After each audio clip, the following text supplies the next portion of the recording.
Hi guys, so today I'm presenting you guys a tag that I created myself, and this is, as you can tell from the title of this video, the must-read books tag. The tag's purpose is to make you reflect on where you get most of your book recommendations, which leads to you better understanding why you read the books that you read.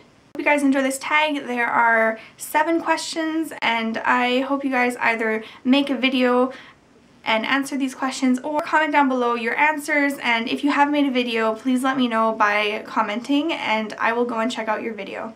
I also want to say thank you to Colleen from Little Ghost Creations and Mercedes from Mercy's Bookish Musings. I consulted with them about a couple of ideas and they gave me some really good feedback, so I'm really happy about that. The first question is, name the ways you mostly use to discover new books. So this could be Goodreads, this could be YouTube channels, this could be lists online, for example the BBC list, or it could be anything really. Tumblr.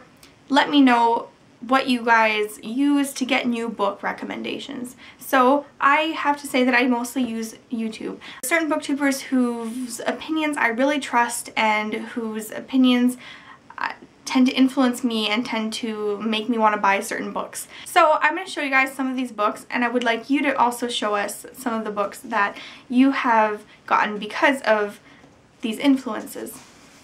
So the first one is Night Film by Marisha Pessl, which I mostly read because of all the hype that was online. I think there was hype everywhere. It seemed like a lot of people have read this book, so I got it for free from my work and I was really happy about that, and I enjoyed it. Next I have We Have Always Lived at the Castle. There was a time when a lot of people were reading this in the fall, and I also really loved this. From Leslie at Words of a Reader, I was recommended Moab is My Washpot by Stephen Fry. Conrad at Just a Dust Jacket recommended this book in one of his videos, and this is Tell the Wolves I'm Home. I get a ton of great recommendations from Grace Eichmeyer, and 2 of these have been Appointment in Samara and Housekeeping. Ashley at Climb the Stacks did a video a while ago discussing Joan Didion, and I really loved this video, and I really loved the books that I read by Joan Didion, so that has really pushed me to read a lot of her books. Next, I want to know if you guys are influenced by literary awards. For example, the Man Booker Prize, the Nobel Prize in Literature, the Commonwealth Writers Prize. Do you find that you get a lot of books recommended from these lists? Do you go out and buy books based off of the short lists or even the long lists? I personally don't. I have recently started following some of these prizes, mostly the Man Booker Prize this year, but I don't really run off and buy the books right away because I don't like to buy that many new books. I tend to go to used bookstores, and even then I look for paperbacks, and a lot of the books are obviously new. However, I have read a lot of past winners of the Man Booker Prize, but it hasn't really factored in as a reason to read a book for me. A lot of the other people really follow these prizes diligently. When I worked in a bookstore, I know that there were certain people that bought all of these shortlisted books for example, the Giller Prize or for the Man Booker Prize, and then read them all before the actual awards were awarded. Next question is, do you guys feel pressured to read certain books, not necessarily because of the online community, but because of the idea that you have to read certain books, that certain books are important and are part of the canon and that you should read them? For example, do you pick up classics even though you don't really like them because you feel that you should read them, or do you stick to books that you think you're really going to enjoy? Personally, I read a lot of 20th century fiction, and I find them really worthwhile. At the same time, I really enjoy them. So I am kind of influenced by the idea that I should be reading these important works of literature, but at the same time I do enjoy them. So I want to know, do you guys find that what you think you should be reading influences what you read?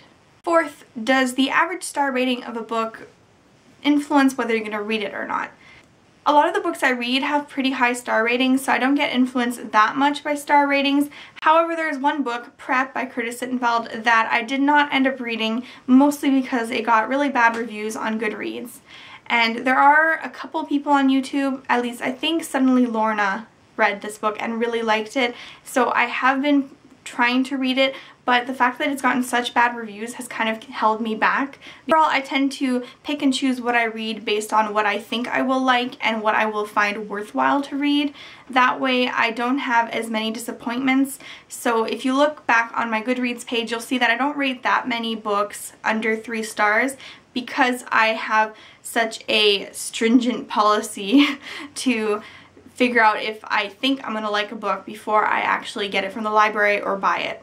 I want you guys to show some books that you find are underhyped. So this could be either they have low ratings on Goodreads, or they just aren't really discussed online, or they're not considered classics but you think they should be. So I have 3 examples.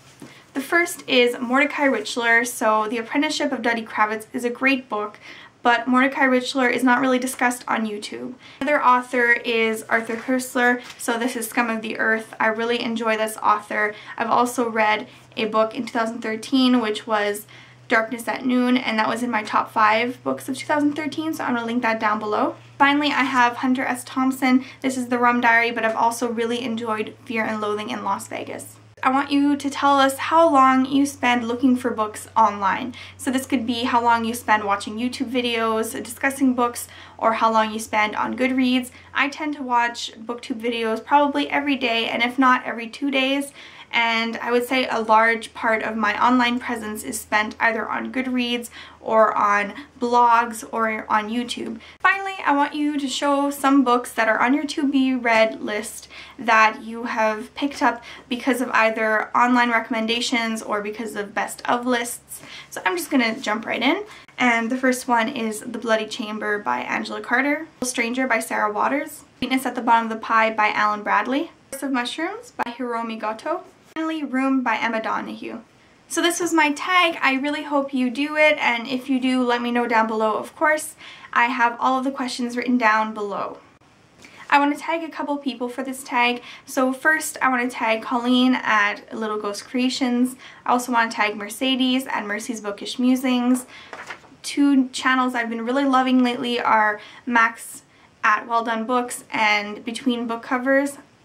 I really think you guys should check them out, and I'm going to link everyone's information down below. I also want to tag Brooke Lee and Andy at Estella's Revenge, Ike Meyer, One Book, One Review, and Stephanie Spines and Tim. You guys all do this tag, and I'll see you guys soon.